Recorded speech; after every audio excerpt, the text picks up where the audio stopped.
Welcome to Ctrl+alt+read with our host Dr. Lori Nicholson, Dr. Brian Kupner, and layperson Jeremy Wienia. So this is Flyover Demographics' first foray into STEM or lifelong learning content. This is something that I've been wanting to do, or one of my goals when my brother and I first started coming up with this little venture and thinking that it would be kind of a fun little experiment.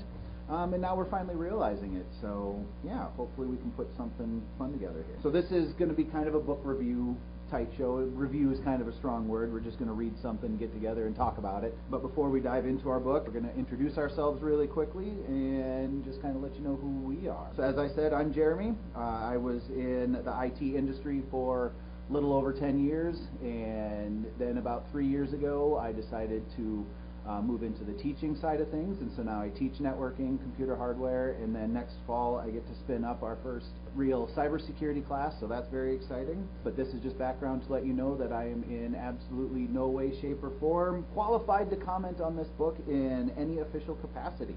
Well, I'm Brian, and I may be a little more qualified than you to talk about this content here, but probably not as much so. But my background primarily is human resource management, been in corporate America in the HR role, and now very similar to you, going into academia and teaching the content. So looking forward to this conversation. Good. And I'm Lori. I do not have any expertise in psychology, but I do have 6 years in the medical field, and enjoyed the robotics of the library. I kind of had started out in computer science and then kind of shifted my direction, so then went back to computer science, got those degrees required to teach. So I can just kind of be a little expert to the bits of information that talk about the virtualization, I should say, of the conscious. Right. Yeah. Was that the chapter 2 stuff? Yep. Yep. Nice. And so our first book here is going to be Flow by Mihaly Csikszentmihalyi. I think I pronounced that pretty close. Better than I would have. And so this is something that Brian and I have been wanting to do for a while. We could never really settle on a book, but one day I was talking to Lori and she mentioned this book. I went and picked it up and listened to the introduction and I was hooked. So the next day I talked to her again and said, hey, you want to join Brian and I on this little show that we're going to start trying to do? Lo and behold, both of them said yes. So now I've suckered 2 more people into doing silly things with me on the internet. And so visiting the Underdark. And visiting the Underdark, that's right. Thank you for coming down to the Underdark. We love it down here. But yeah, I was pretty much sold on this book from the introduction. I mean, the introduction was primarily just an overview of the whole thing, I think. But to be punny, it just flowed. I mean, it made sense. And that's important because I think a lot of people in many regards do not have a flow per se. They just go through life and one day at a time, and don't feel as though they have a purpose. Because when I've done work with wisdom-based learning and other factors, and even conversations with people who are in the workplace, it's just a job. Yeah. I don't know what my purpose is. Why am I here?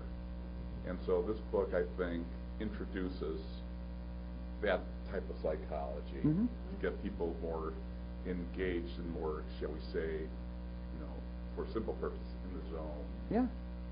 No, and that's how I always referred to it, was as kind of being in the zone. Like when I would start writing, I mean, for 30 years I have wanted to be writer, kind of just the creative side of things, and so I kind of started living in my own universe way back then, and so yeah, that's really, I completely get what you're saying there. But speaking to the point about work, that's where I didn't disagree with it, because I don't feel that when they talk about work in flow or flow during work, I don't know, that didn't resonate with me very much. What we want to hold off on talking about the work part? Let's introduce the flow first so that our audience kind of knows what we're talking about. Otherwise, they may all think we're in a little raft that's flowing down one of the rivers in Nebraska here without a care in the world. Completely agree. And so, yeah, I guess we'll turn that over to your expertise then, if you want to. Oh, my expertise? Yeah. I thought you'd be from a psychology point of view.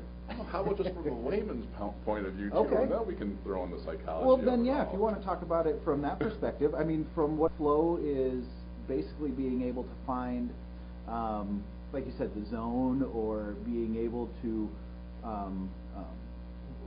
put your consciousness somewhere and direct it to be positive, move in that direction where you are seeking happiness. You're not doing just the mundane. You're not just grinding. And so that goes back to, I'm oblivious to a lot of things. My wife once told me many years ago that one of our friends treated me kind of condescendingly.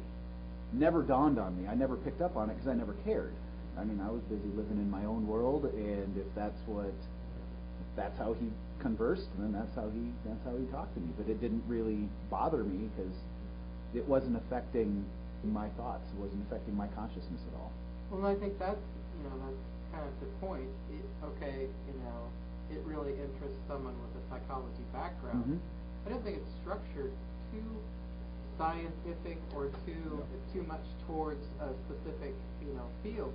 Probably a lot of information that everybody has in their head, but it's kind of jumbled here and there, and this kind of creates this flow, or this natural, and like you said in there, it's not a step-by-step guide, but it's just pulling from maybe what you know to put that all together finally to maybe find this happiness in some point in your life. Right, yeah.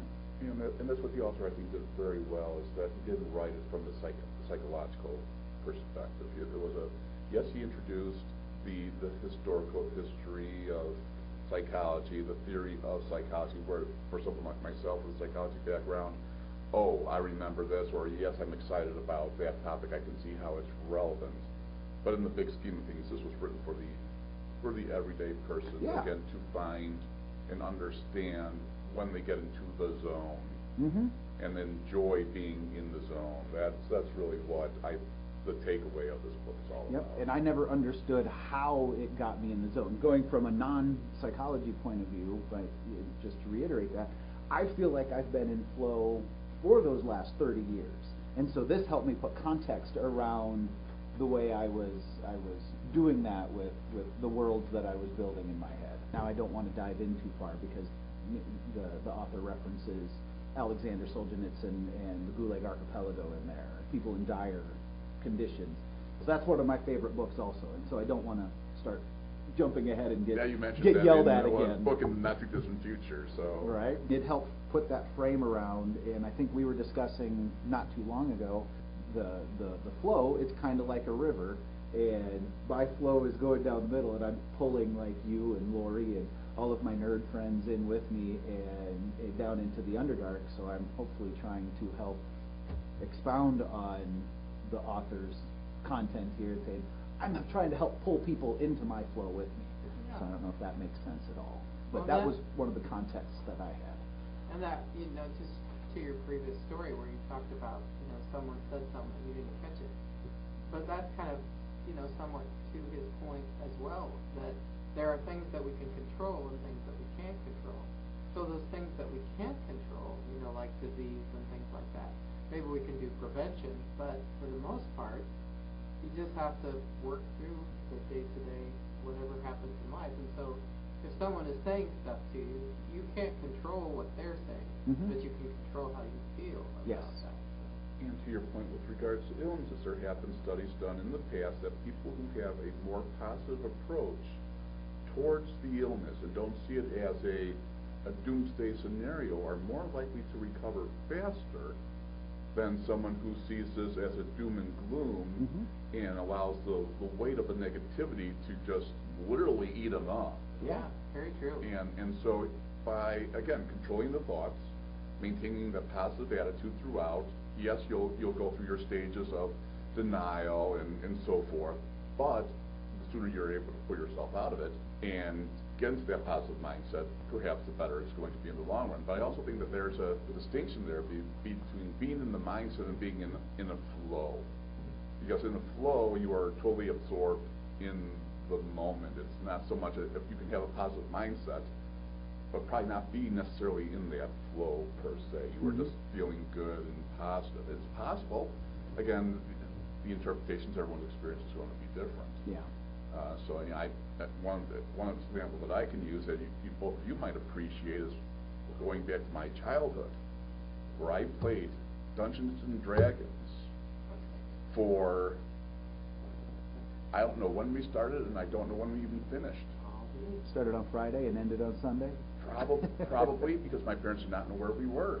Learned something new about you, Brian. You know, yeah, it was interesting. And when we talk about the flow, the whole idea of being absorbed in something, lost track of time, and felt, and I still remember vividly because I was right across the street at a neighbor's house. We were in this basement playing Dungeons and Dragons, and then you felt as though by whatever time period you were actually this character. Mm-hmm. And so you can see where the enjoyment level, the distractions disappear, life's problems disappear. Right. And then all of a sudden you're just transfixed in this case, a make-believe world that gives you satisfaction and joy in trying to survive in many cases because I'm right. trying to fight everybody else while he's higher number dice than you. Right. Shameless plug for D&D. It teaches you a bunch of soft skills: critical thinking, leadership, teamwork. Sorry. Yeah. Well, that Leadership by Dungeons and Dragons. Yep. Yeah. That's like going back to your comment about, you know, positive attitude, positive mindset. Chapter 2, I think we can jump to chapter 2. Yes, absolutely. Consciousness was, I really loved the way that he went back, because I remember, I was telling Jeremy this morning that I remember having a conversation with a professor of mine in my PhD program, and it was all about where is consciousness in the brain. And they never have been able to pin that down, but I thought it was so beautiful how they talked about, well, maybe, you know, it's not like certain things that light up in your brain. It's chemically and hormonally all over, and how that consciousness works with the flow of data and stuff like that, so that perhaps, you know, being positive about things, being in the flow, playing, mind is focused, whatever, also modifies those chemicals and those hormones in your brain so that it can work better and transfer data better. Yeah, right? Yeah, or Yeah. more data. Yeah, that chapter was really fun, just coming from the IT side of things, and then hearing him talk about bits and how many bits the brain can process and how many things it can do. That was really fun. Well, and like we said, this was in, what year did Late this? 90s? Late 90s was Is that what it was? Yeah. So there was just a baby internet at that time. Yeah. So the talk of bits and bytes wasn't quite like it is Oh, today. 91, early 90s. Oh, so even early 90s. Because it really 91, yeah, bits and bytes were just being introduced because I was doing very basic programming for college at the time. Wow. There was also a good quote in there that the author just mentioned about consciousness. Without consciousness, we would still know things, but we wouldn't know, our reactions to them would be instinctual, or would be using our lizard brain more or less. With consciousness, we have the ability to take in that information, process it, and make a reasoned decision based on that. We have a little bit more control over what's coming in and out of our brain than we do over external stuff. And plus the discussions in the text with regards to the introduction of religion, social norms, and all the other elements that guide our behavior versus the instinctual, like you say, fight or flight. Yep. That was, common in the early man. Right, sure. And so forth. So yeah, I mean. Yeah, that was very interesting when he was talking about that, and the thoughts behind that. Yeah. But then that gets me to wonder, if we go back to the fight or flight, we're making assumptions here. Sure. Would they have been in flow? Would they have been so fixated on the hunt that they block out everything else going around and are only focused on that particular target that they're trying to achieve? Is it possible that even in the basic functioning of man, that they zone in on what they need to accomplish? I think that makes sense. Well, just think of an animal. A deer can be running away from, something that startled it and run right across the road and get hit by a car. Having no, idea that there's a threat there. Or like an animal searching for food, they're just so focused on that exists, even as instinctual, as you were saying, then consciousness somehow pulls us along to a Gives us different the level. ability to see the headlights Yes. and make a Yes. decision based on Right. that new information coming in. Right, we do, we come up. And then we freeze. Right. So, And we get hit anyway. Yeah, whether that's from your parents grabbing you, you Yeah. know, or, you know, learning, or somehow you have observed that that's not a safe thing to do. Yeah. The other point too was that the whole idea with respect to the that what was it, psychic energy. Mm-hmm. Yeah. I liked the idea of psychic energy. Yeah. You need to Yeah. expend psychic energy. I'm like, is that in-game currency? And I just wrote down the definition in the front because it appeared over and over again. The definition of psychic energy: force that drives mental activity or a spiritual or ecstatic energy. And so then we go back to the whole idea with regards to the mind is of the energy charges, how we can get the energy to do something and then shut it off Yeah. once the danger is passed or once the process is stopped. But Or once you've satiated the need for that experience or for whatever you're doing. Because like down here, that's what I was relating it to, was making this, and I was in flow when I was making this. Because I built it last winter, and it was freezing down here. But it didn't bother me because I'm sitting here carving up all of these foam boards and making the walls down here and painting them and just losing myself in what I was doing.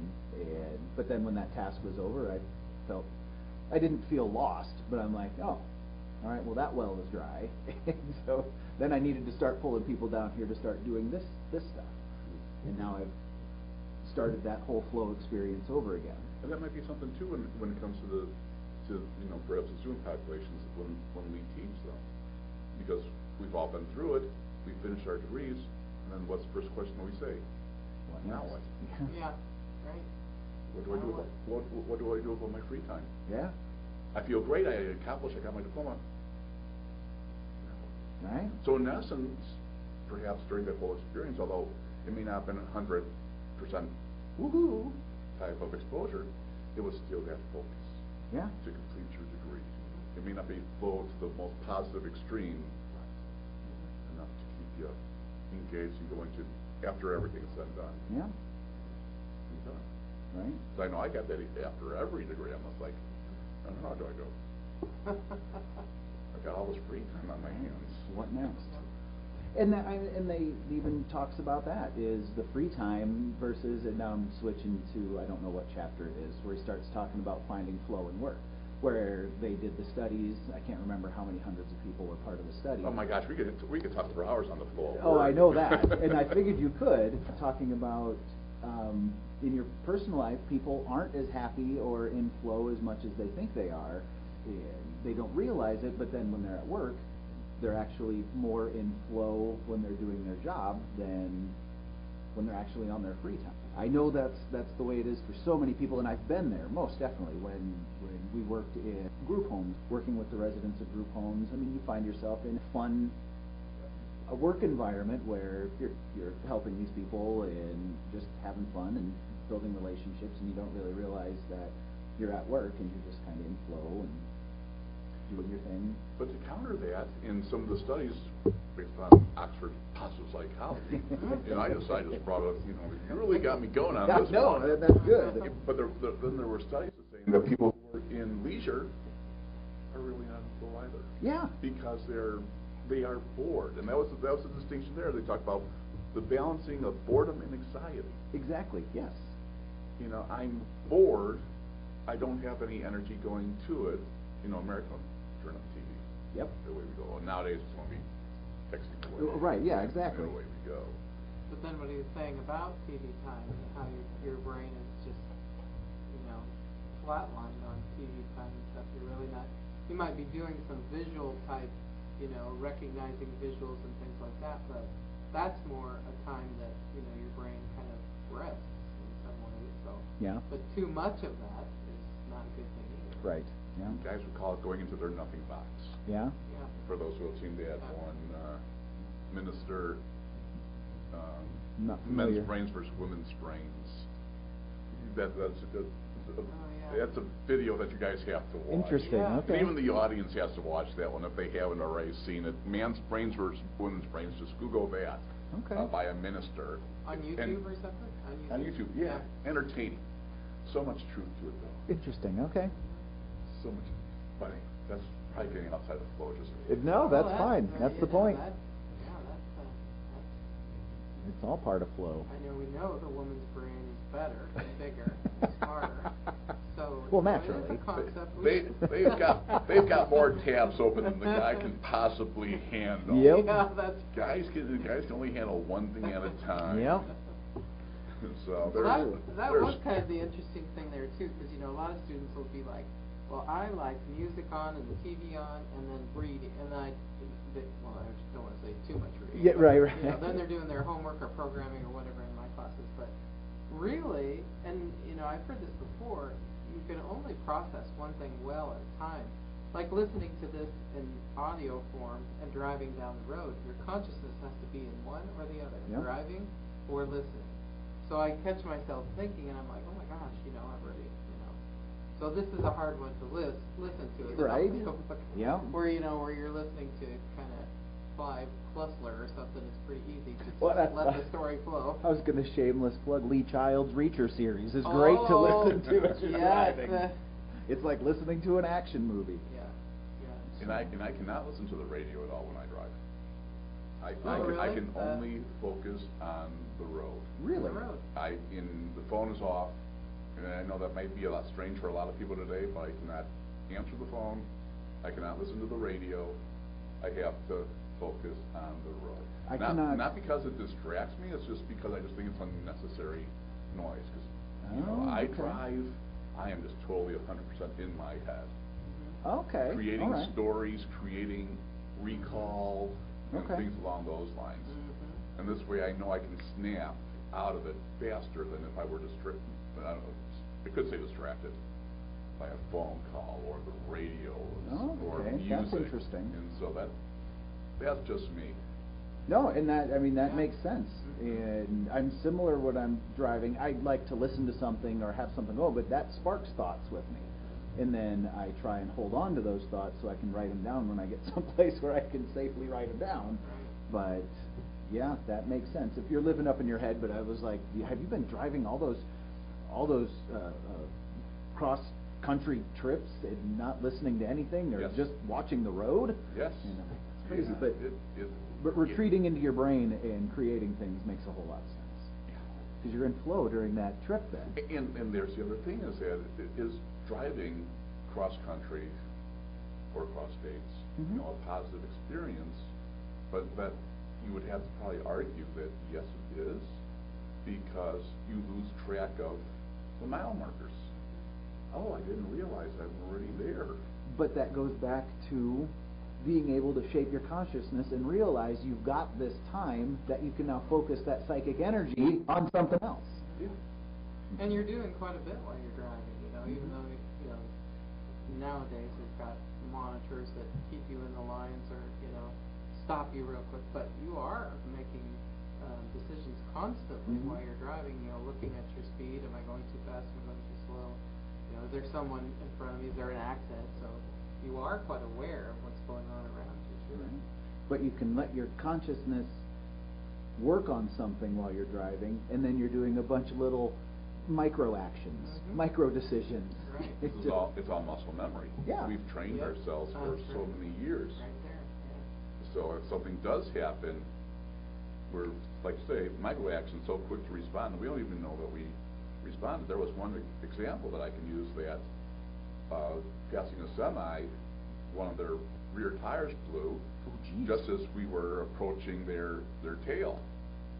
And I saw it blow, and then all of a sudden my mind just went blank, and my body just went into the reactions of weaving through all the flying rubber.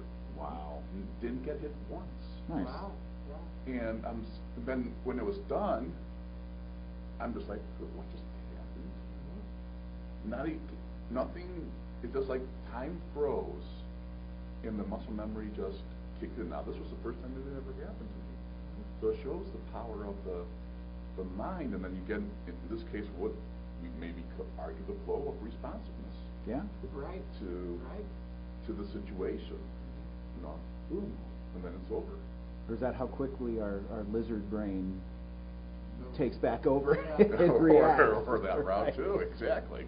Well, I had a similar issue quite a while ago. I actually worked in Sioux City, so I was it had snowed bad the night before, so I actually stayed in Sioux City. And then I was coming home the next morning because I worked at the 11 shift in the hospital there. And I was coming home, and a car right there on the Emerson, that big Emerson Hill, 45-degree bad angle. Oh, God, it's a terrible road. Yeah, he lost control, and he shot right in front of me. I didn't even have time to react. It was just, and I couldn't even hit the brake. I just turned to get away from him, and then smacked him head on. Oh. And then you're just like, what just happened? But then in the emergency room, the state patrol came in and got my story, and I was kind of saying, well, I think I hit my brake, and he said, no, you didn't. You didn't have time to hit your brake. There was no braking that went on. You just turned, so you didn't even have time to think of that. You know? Right. So those reactions are just amazing how they kind of kick in right when you need them. And getting off probably the topic of flow is why we're such bad when it comes to being witnesses. Yeah, right. Yeah. Because we don't see things well. We can't remember well, and when we do finally remember it, it's kind of like whatever that chain where you tell one person a story and then it goes to the next person. Right. And then it's been so mumble jumbled Yeah. that you don't even know what you saw anymore. Mm-hmm. And so humans are bad Yeah, eyewitnesses. right. Yeah. Unless that's what you have trained yourself to do. Mm-hmm. Like Law Jack enforcement. Reacher. Like Jack Reacher. The phenomenal. Right. But no, yeah. Unless you've trained yourself to be observant and it's part of your skill set, no. I completely. People are not reliable witnesses. Well, and that's why they say a lot of times. I think I read this somewhere in an article that police, when they interrogate you at the beginning, they get a story, and then interrogate you again. If that story is exactly the same, it's a lie, because most people will not remember what they said and what they saw. It'll be a little bit different, just changed. Interesting. So if that story is exactly the same, they just begin to wonder if that first story was the truth or not. So if the bullet points are the same, but the segues are different, right? Then they're like, okay, there's some validity to that story. But right. if it's the same story all the way through every time, that makes sense. Then they wonder it. I've never looked at it that way. Is that the true story then, or what? Yeah. All right, what do you got next for us?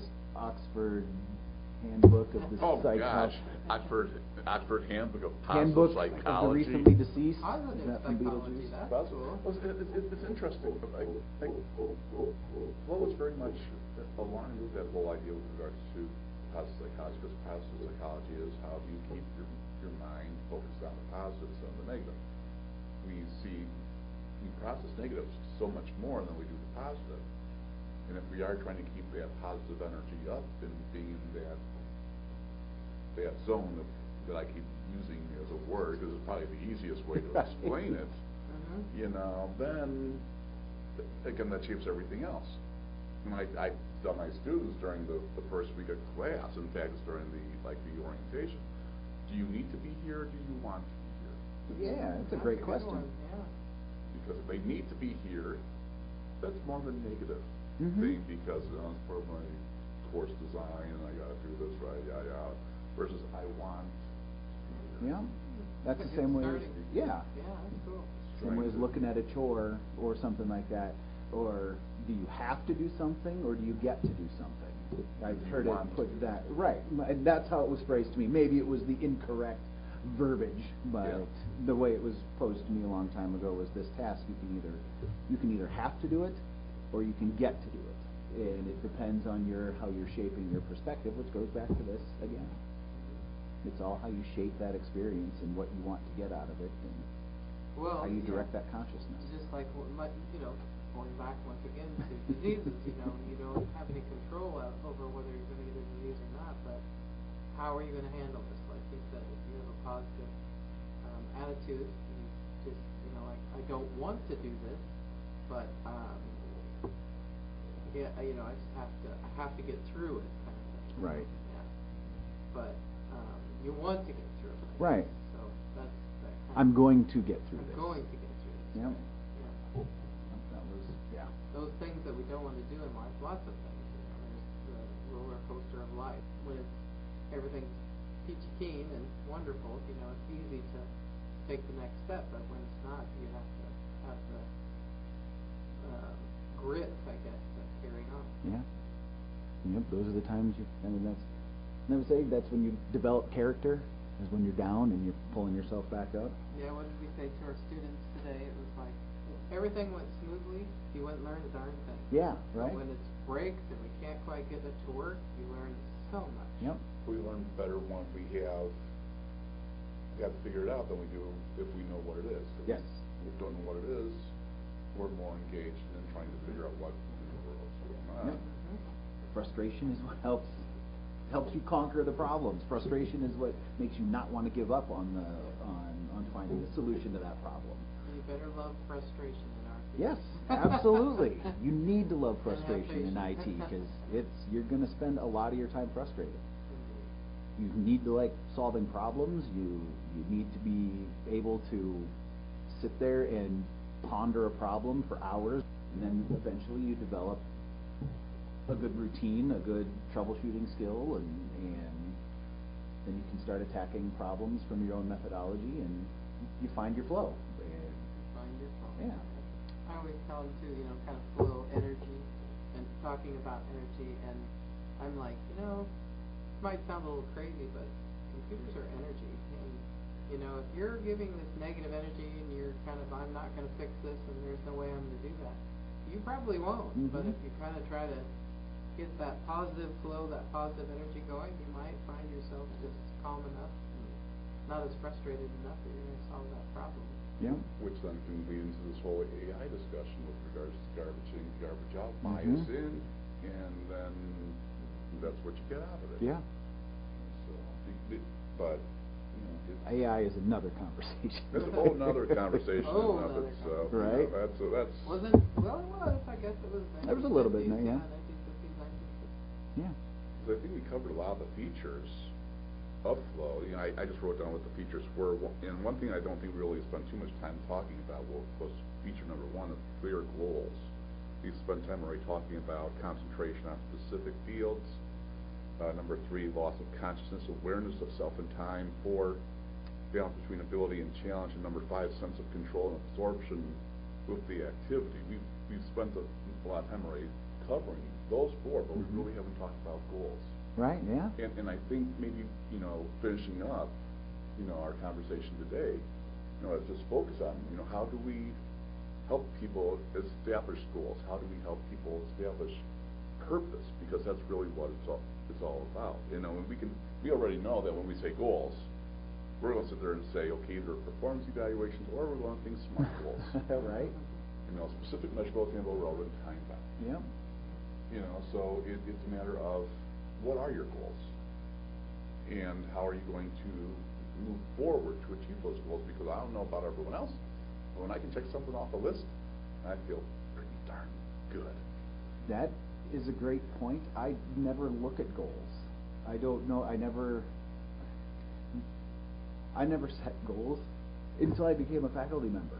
And then that's when we had to do those goals. We get to do those goals, follow up on them. I've never been good at that. All we had when I was in the industry, we just had lists of stuff that pretty much represented our plate.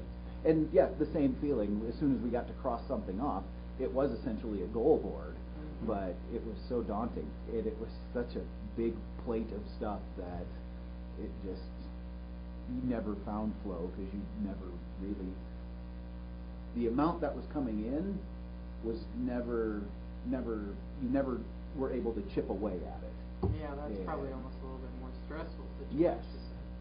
Each one of those were probably individual little goals of I want Yeah, to complete this, right. but the list just never went down. Right, exactly. Yeah, because I have started this project last summer where we had our cabinets painted, and they didn't do a very good job sanding, so I started chipping. That just drove me nuts. So I thought, I'm going to do this. So I set a little area where I could deal with like 3 doors at a time, and I just finished last weekend. So just slowly chipped away, but I could see an end point at that point. Yeah, you know, right. So it was kind of a nice flow that I had with that project that you could divide and conquer. Yeah. But when you have a list that does never end, you wonder, can you even get in the flow at that point, right. or is it more just too much of a stressful situation? Yeah. But there may be the small victories. True. I would, you know, the flow is, like we were talking about earlier, I finished my degree, but those are all the victories along the way to the point of both the waves, the highs and lows, and the sense of relief of accomplishment. Yes, absolutely. And so that it may be just a small victory. Again, I don't, the author doesn't really say it's got to be a big victory. Oh, no, not at all. It's got to be those small things that get you in the zone and get it done. It's significant to you. You're feeling great. Mm-hmm. Because it is an individual path. Absolutely. Yeah, and that's the whole point, is you need to find it as you. Yeah, I'm a big list person. You know, almost every weekend I have a list of things that I want to get done. But I do kind of see those as little goals, but it's not like, I mean, I might accomplish those where you accomplish the first 5 on your list, but it's just something gets pushed up. But like you said, you know, just the reward of finishing those 5, and I guess in some ways it's a good thing you have something to do when you go into work, that you're not sitting there twiddling your thumbs or whatever. Absolutely. Yeah. But it just never feels like you're getting anywhere. Yeah, like you're just constantly underwater, and it's not fun in that regard. But I do like the idea of setting goals. I like setting goals. It's something I've never done, but I can definitely entertain the idea. And that could be a whole other conversation in and of itself, because then we're talking work redesign, job redesign, to accommodate getting people excited. But that goes well beyond the scope of this book. I believe in, my goodness, other things as well. Right. Because it is one of those concerns that employers have. How do I keep you engaged? How do I keep you motivated? How do I create the most positive work experience so you don't quit? Mm-hmm. But that's the HR in me coming out. So That's a really good point, though, too. Like, I know I worked at this job once, and my supervisor was like, "Well, you need this job, so I know you'll never quit." Well, that's not a really good work environment either. But how do you balance that? Okay, I want to be here, and my employer wants me to be here. You know, yeah, I might need this job, but you know, that's probably creates a whole new. And wasn't there something about that in the book too? Wasn't there an example where someone had a very remedial job, but yet found excitement in it and challenged himself to do better. Time to beat his record, was it? Is that was something like that. It was like put together so many things. Put so many things and beat his time in whatever many seconds this was. So there you have a small self-control mechanism for what seems like an endless task. Right. To try to improve yourself on this small scale for a little sliver of what the job is all about. Yeah. I worked at a mozzarella cheese factory for a summer. We packaged like these 6-pound blocks of mozzarella, and it was really fun. Cool. And there were like 7 or 8 of us on the line, and we'd have this one station where we would try and get ahead of everybody else and zoom through so that we could kind of sit there and just go, all of a sudden, I get see a that. ball in the assembly line just popped into the night. Put them in the hat. Yeah. Well, and that's you know, that's kind of interesting too, because you know, like that long list and the list that never ends might actually somebody might they might thrive on that. I've got to have something to do every minute, you know. Right. And that reminds me of a time when a woman was talking to her son, and her son was just a little guy, but he was a little daredevil. I mean, he enjoyed getting up on walls, you know. And she said something about, "Oh my gosh, doing this just makes my heart pump and makes me scared, and I just can't move." And the little boy said, but that, I thrive on that. That's what makes me want to climb higher and do better things, you know. So some people love environments that are, constantly doing stuff, and others are just like, I'd rather kind of be able to complete a list and then go home for the day or something like that. So. But there again, too, the excitement level of a kid learning something new every day, new experiences, all big new versus an older adult who has already done this, and they're hesitant. Social norms, conformity, fear, getting hurt. I know, and I'm guilty as charged having 2 kids. Because I was that way as a parent, protect them at all costs, and sometimes I feel as though I didn't give them enough exposure to fail. Okay. And lo and behold, though, they turned out just fine. But, of course, then too, that's my bias.